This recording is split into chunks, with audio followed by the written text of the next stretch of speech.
Welcome back and happy Star Wars week, everybody.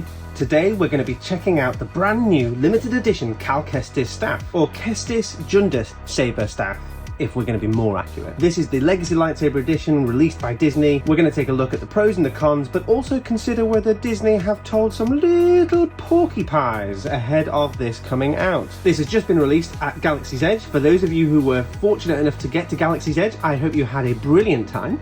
I'm not at all jealous. Liar! I hope you had an amazing time, and whether you were at the parks or not, I hope that you've been able to pick up all of the Star Wars items you want while things have been on sale this week. Anyway, let's get in. Starting off with the box. As with all of their limited edition sets, Disney have done a great job.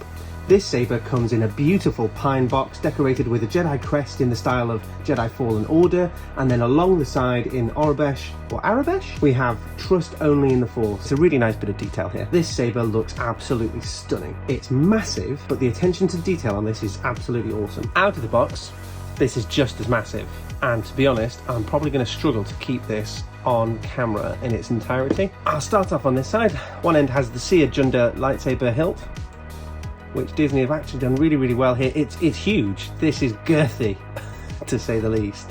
But this is the first version of Cere's legacy lightsaber that we have seen. It does make me wonder if, now that they've clearly got the mold for this, Disney are going to release the Cere-Junda lightsaber as an individual hilt in the future. What do you guys reckon? And then obviously on the other side, we have Cal's half. So the brown handle has a kind of almost rubber texture. This bit's clearly plastic, but is it plastic? I think it's plastic. But the handle section that's designed to look like leather wrap has a kind of rubberized texture to it. So it's nice, it feels nice. It's, it's got a decent kind of grip feel to it. This lightsaber comes with a CoverTech attachment. I think it's absolutely laughable. Nice of them to include it, I suppose, as an option, but there's just absolutely no way that you're gonna stick this on your hip. Not a chance. It's so heavy. I'm getting a bit of a workout just holding this up for the review, to be honest. Moving on to the way that this connects. This is really the first negative that I have with this, and this is where I think Disney were telling some porkies. The coupler section here, which is this section here, isn't that dissimilar to the coupler section that we had with the original release of the Cal Kestis lightsaber. Frustratingly, I think Disney have missed an opportunity here to provide us with a proper split connector or quick release connector like the one that Cal has in the game by the time he makes this lightsaber.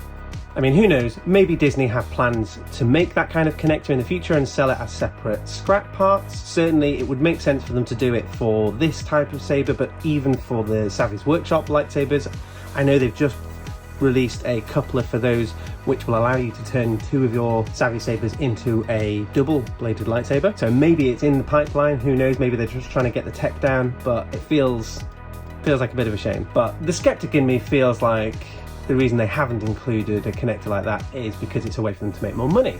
Now we get to the lie though, and this is the really disappointing thing about this lightsaber. Disney's official description on the Shopdisney website for this item specifically says the distinctive design includes two individual hilts that can be joined together in the middle. Emphasis on can, not must or should, can be joined together in the middle. So I don't think I was alone in expecting to see additional pommels in the box, like they did with the original Cal Kestis saber, which would have allowed us to use these as individual sabers if we wanted to. You can disconnect them, but then only one of them can be used. The other one has nothing to keep the battery in place, and I'll show you that now. If I unscrew at the Cere-Junda bit, so I now have Cere-Junda on her own, but if I try to use it as a single wielded blade, the battery and speaker comes out. I can now use the Cal half, but that's it. You need to have this coupler section in the middle attached to one of these blades or one of these hilts to be able to use them. So there is a way around that. You stick this on the Cere-Junda half, so then you've got your single-use Cere-Junda. You take an original Cal Kestis, you take the pommel from the bottom of that, and you add your pommel to the bottom of this new Cal Kestis lightsaber. I mean, yeah, it kind of gives you a custom feel to the original Kestis lightsaber, but I don't really think that's how anybody wants to use this, and I don't see many people doing it. Tell me if I'm wrong in the comments if you like that, but this feels like a cop-out. Absolutely feels like a cop-out. Turning to the electronics, and this is another criticism, and I'm aware that I prefer to do positive videos on these kind of things, and I feel like this is turning into just a big old bash on the lightsaber, and I do love it, but my god, it's heavy. The electronics are completely identical, except for one feature, to the original lightsabers. New. Old.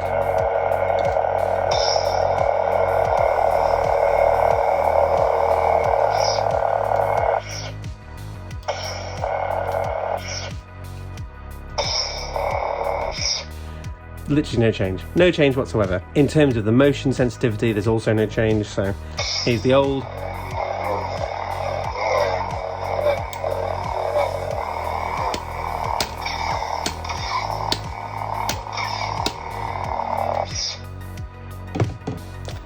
Oh, good lord, that's heavy. Here's the new.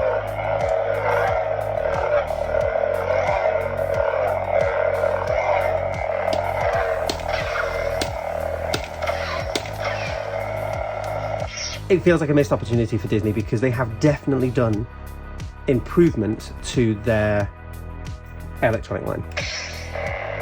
Literally exactly the same sound.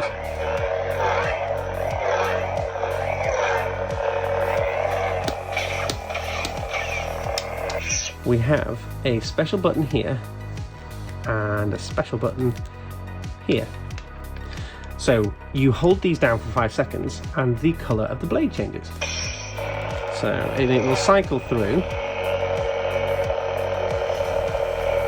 much in the same way that the Ahsoka one does. But it doesn't stop at 2 colours. It does all 6 of the primary kyber crystal colours. So like I said, I'll show you it in the dark so you can get a proper look.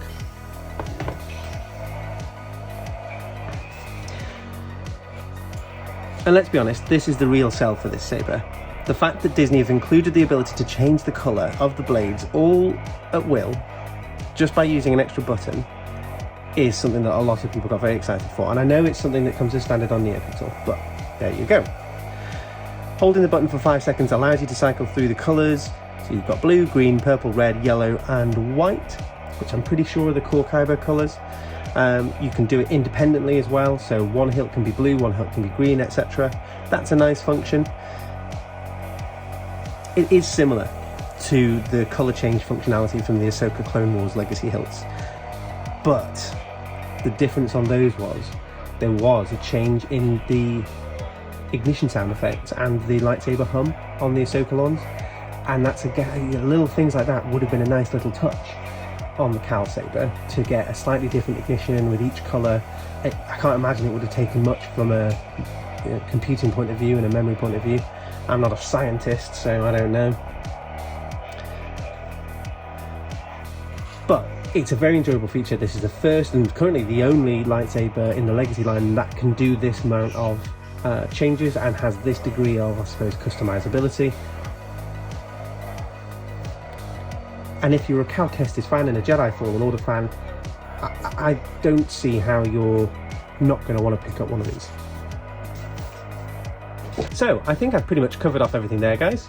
Let me know in the comments if this is a saber that you are keen to pick up, if you can get hold of it. I know that they're currently sold out on Shopdisney US. Or is this just another nail in the coffin for Disney with an overpriced lightsaber that you're definitely going to swerve? For me, I love it.